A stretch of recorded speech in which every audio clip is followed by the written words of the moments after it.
लिङ्गं तत्प्रणमामि सदा शिवलिङ्गम्। देवमुनिप्रवरार्चितलिङ्गं कामदहन करुणाकरलिङ्गम्। रावणदर्पविनाशकलिङ्गं तत्प्रणमामि सदा शिवलिङ्गम्।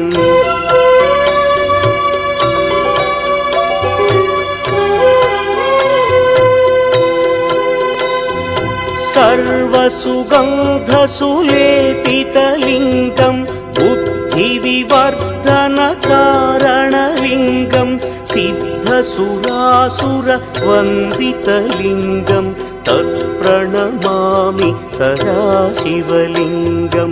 कनकमहामणिभूषितलिङ्गं